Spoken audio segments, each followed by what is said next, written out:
മഴക്കാലം മുന്നിൽ കണ്ട് ജില്ലയിൽ ദുരിതാശ്വാസ ക്യാമ്പുകൾ സജ്ജമാക്കുവാൻ സഹകരണ എക്സൈസ് വകുപ്പ് മന്ത്രി എം ലിജുവിന്റെ കർശന നിർദ്ദേശം.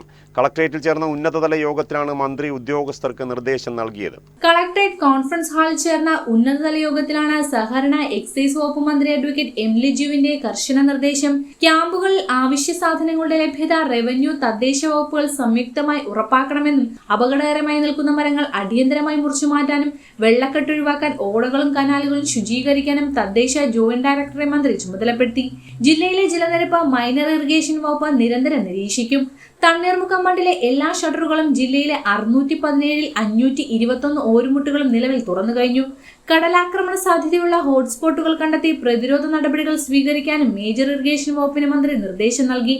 തോട്ടപ്പള്ളിയിൽ പൊഴിമുറിക്കുന്നതിനുള്ള ടെൻഡർ നടപടികൾ പൂർത്തിയായിട്ടുണ്ട്. പകർച്ചവ്യാധികൾ തടയുന്നതിനായി ആരോഗ്യവകുപ്പിന്റെ 24 മണിക്കൂറും പ്രവർത്തിക്കുന്ന കൺട്രോൾ റൂം ഉടൻ സജ്ജമാക്കും.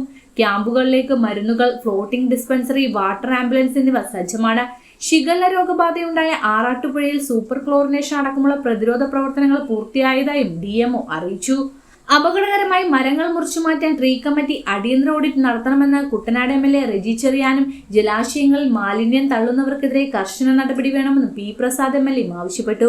ചേർത്തല താലൂക്കിലെയും തിരുവിഴ അണ്ടർപാസിലെയും കുടിവെള്ള പ്രശ്നത്തിന് അടിയന്തര പരിഹാരം കാണണമെന്ന് AD തോമസ് MLA യോഗത്തിൽ ആവശ്യപ്പെട്ടു. ദുരിതാശ്വാസ ക്യാമ്പുകളുമായി ബന്ധപ്പെട്ട തയ്യാറെടുപ്പ്, ദുരിതാശ്വാസ ക്യാമ്പുകളിലേക്കുള്ള ഭക്ഷണ സാധനം, ജില്ലാ താലൂക്ക് പഞ്ചായത്ത് തല കൺട്രോൾ റൂമുകളുടെ പ്രവർത്തനം, വിവിധ വകുപ്പുകളുടെ കൺട്രോൾ റൂമുകളുടെ പ്രവർത്തനങ്ങൾ, വാഹനങ്ങൾ, ഹിറ്റാച്ചി, ട്രെയിൻ തുടങ്ങിയവയുടെ ഇതിലുള്ള സമാഹരണവുമായി ബന്ധപ്പെട്ട കാര്യങ്ങൾ, അന്ധകാരനടിയിലെയും തോട്ടപ്പള്ളിയിലെയും പൊഴിമുറിക്കുന്നത് സംബന്ധിച്ച് ഉള്ള അതിനാവശ്യമായ മരുന്നുകളുടെ ഉറപ്പുവരുത്തൽ, പാമ്പുകടി പ്രതിരോധ പ്രവർത്തനങ്ങൾ, വൈദ്യുത സുരക്ഷ, അപകടകരമായ മരങ്ങളും ചില്ലകളും മുറിച്ചു മാറ്റുന്നത്, പഞ്ചായത്തുകളിൽ കടക്ഷോഭം തടയുന്നതിന് താൽക്കാലിക ജിയോ ബാഗ്, മണൽച്ചാർട്ട് എന്നിവ തയ്യാറാക്കി തീരസംരക്ഷണ രാജ്യത്തെയാണ്. കൂടാതെ മറ്റു പ്രധാനപ്പെട്ട ഒന്ന് ദേശീയപാതയിലെ വെള്ളക്കെട്ടാണ്. ദേശീയപാതയിലെ വെള്ളക്കെട്ട് വളരെ സുപ്രധാനമായ ഒരു പ്രശ്നമായിട്ട് നമ്മുടെ ജില്ല ഇന്ന് നേരിടുകയാണ്. NH അതോറിറ്റിയുടെ ഉദ്യോഗസ്ഥരുൾപ്പെടെ കോൺട്രാക്ടർ പ്രതികളുണ്ടല്ലോ അല്ലേ, വരുത്തിയിട്ടുണ്ട്. നമുക്ക് അത് ജനജീവിതം അങ്ങേറ്റം ദുസ്സഹമാക്കിയിരിക്കുക വെള്ളക്കെട്ടുമായി ബന്ധപ്പെട്ട കാര്യം. അപ്പോൾ അതിൻ്റെ ഒരു വളരെ കൃത്യമായ വിലയിരുത്തലും പരിഹാരവും നമുക്ക് അത് ഷോർട്ട് ടൈം പരിഹാരവും ദീർഘകാല അടിസ്ഥാനത്തിലുള്ള പരിഹാരം രണ്ടും മറ്റ് അത്യാവശ്യ കാര്യങ്ങളാണ്.